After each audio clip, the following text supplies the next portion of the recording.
Hi everyone, my name is Stephan, and I'm an assistant professor of classics at the University of Arizona. I want to start today just by thanking Marcia for facilitating this and the kind introduction, and to everybody for their wonderful talk so far. It's really exciting to be a part of. My talk today is on the intersection of violence and inequality in the ancient Roman world. And I know this is an archaeology conference, but I want to begin today with a brief story because I think it serves as a great introduction to the tensions and debates that arise when studying the relationship between violence, colonization, and socioeconomic inequality. Okay, so it was the late spring of 43 CE when nearly 50,000 Roman troops set sail from northern France and landed near the modern town of Richborough in Kent. The troops were under the command of Aulus Plautius, and they were split into three groups and met little initial resistance, progressing steadily westward to the river Medway. Camped on the opposite bank of the river was an intertribal force under the direction of Togodumnus and Caradicus of the Cativellauni tribe, their army 3 times the size of Plautius's encroaching Roman army.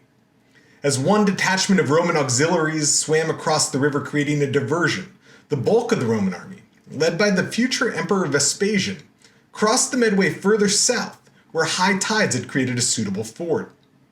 The ensuing fight lasted 2 days, unusually long for ancient warfare, before Rome defeated Caradicus. His brother soon fell at the river Thames, and in the subsequent months and years, resistance to Roman control persisted. Caradicus continued to lead attacks against Roman troops, and Boudicca spearheaded a rebellion of the Iceni. The substantial walls which traverse the northern frontier of Roman Britain are the material remnants of these threats to imperial rule. Okay, so these stories of invasion and resistance and rebellion, they paint a rather bloody picture of Romano-British history. But the extent to which violence played a role in the conquest and governance of Roman Britain, it's far from clear. And this is all taking place during a time that we frequently call the Pax Romana, right? The Roman peace. Now, our closest contemporary written source, Cassius Dio's Roman History, was written 150 years after the event took place, and it provides no reliable figures for the number of casualties. And the extent to which major rebellions, like that of Boudicca, were complemented by smaller violent skirmishes, that remains unclear. So essentially, did Roman rule bring relative peace to an otherwise violent region with frequent intertribal conflict?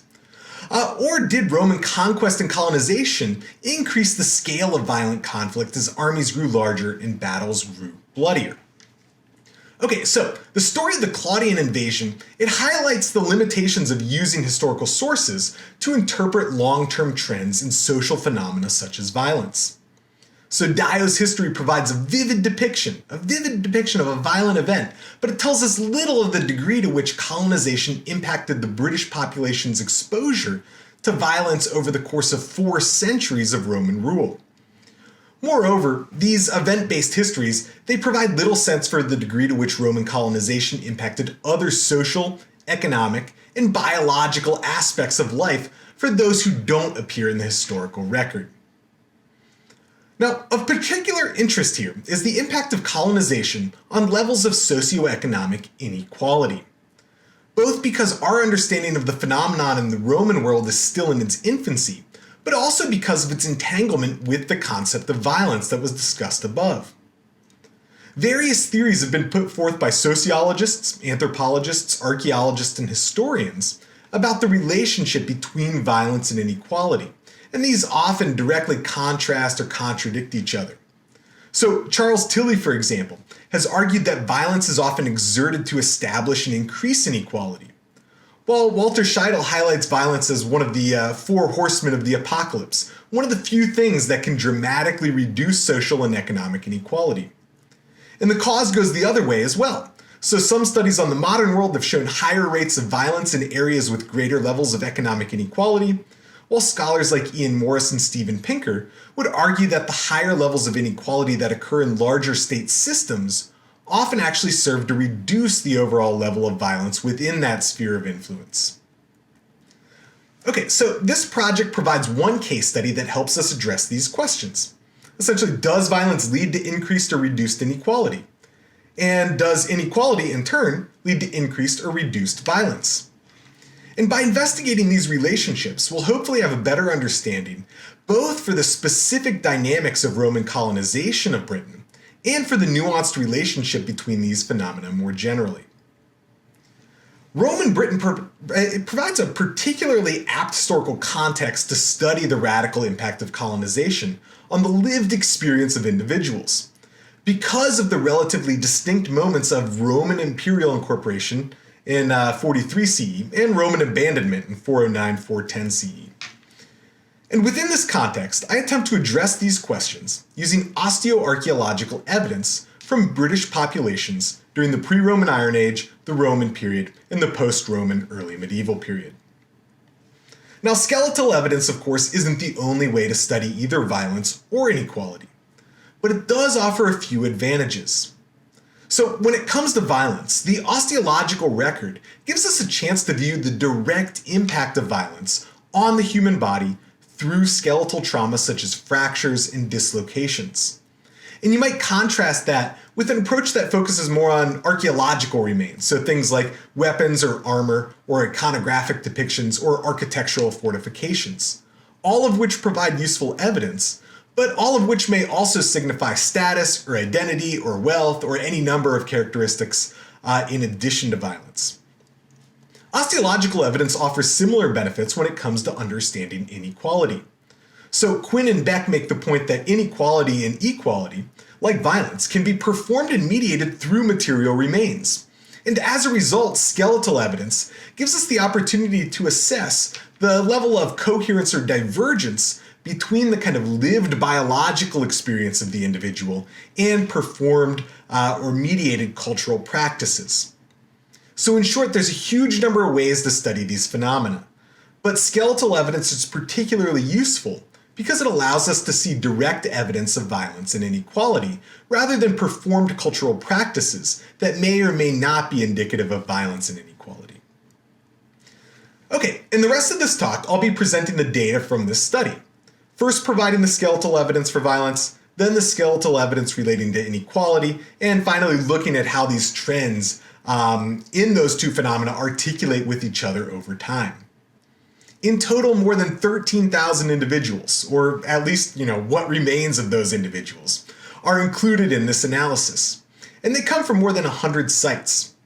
And here I have to tip my hat to Charlotte Roberts and Margaret Cox, whose Health and Disease in Roman Britain did much of the legwork in terms of aggregating these data. Their bioarchaeological work provides a great jumping off point for asking larger questions about Romano-British culture and society and biological well-being. Rebecca Redfern's work in recent years has also helped build the osteological data sets even further. You can see a breakdown of the data set for osteological evidence of violence in ancient Britain right over here. But before we get into what these data reveal about violence, it's necessary to define what violence actually is. Now, traditionally, violence refers to physical force with intent to harm. And no one's going to argue that bashing someone in the head with a club is not an example of violence. But more recently, sociologists and anthropologists have used the concept of structural violence to highlight the social and cultural origins of violence rather than its direct physical consequences. Structural violence is the product of political and social, cultural, and economic systems that inhibit an individual or a group's ability to meet their social, biological, or economic potential. And distinguishing physical violence from structural violence is important here because it represents different strategies and effects of the colonization process. And in this study, it's also important because osteological indicators for physical violence are going to be very different than the indicators or markers of structural violence.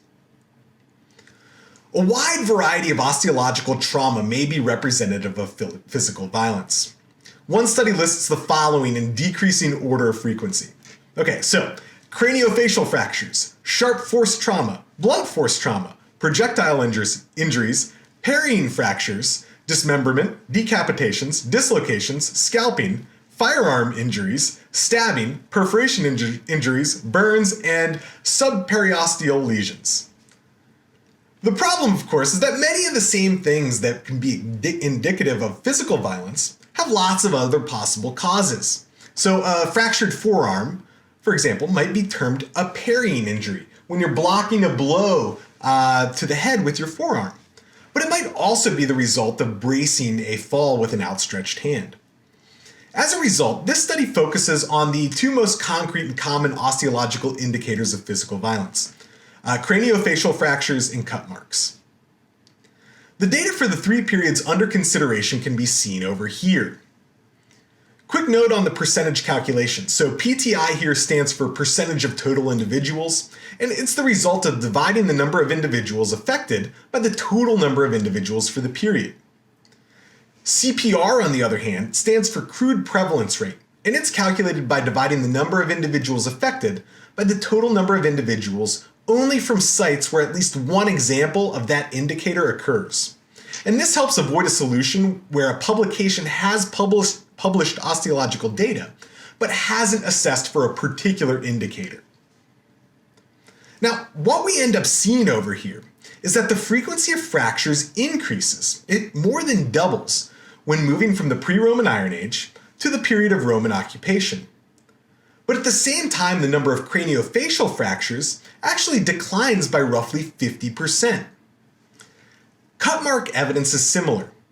It remains fairly unchanged between the Iron Age and Roman period, but the frequency of cut marks clearly caused by weapons declines precipitously. Essentially, it looks like you might be more likely to get hurt during the period of Roman colonization, but less likely that the cause would be violence in a strict sense of the word. Now, when we turn our eyes to structural violence, rather than being evidenced by fractures and cut marks, it's more often indicated by pathologies. So everything from infections to muscular and skeletal degenerative wear and tear to dental disease related to diet.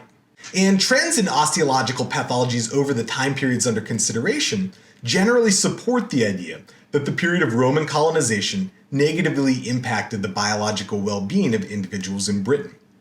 Per capita rates of infection increased by about 20%.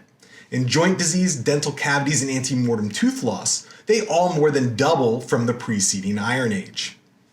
Only metabolic disease shows a decline in frequency. Moreover, most of the pathological markers for structural violence decrease after Roman political abandonment in the early 5th century CE. Joint disease, metabolic disease, dental cavities, and antemortem tooth loss, they all become less frequent on a per capita level, suggesting a generally higher level of biological well-being after the dissolution of Roman colonial control. Only rates of infection appear to increase by about 50%. Now, as with physical violence, it's debatable whether the indicators associated with structural violence are indeed representative of structural violence in, a violent sense. So, increases in infections, for example, they could very well be caused by something like urbanization and increases in population density, rather than social or political or economic policies intended to negatively impact a portion of the population. Nevertheless, the data seem to indicate that biological well-being in Britain seems to have worsened during the period of Roman colonization.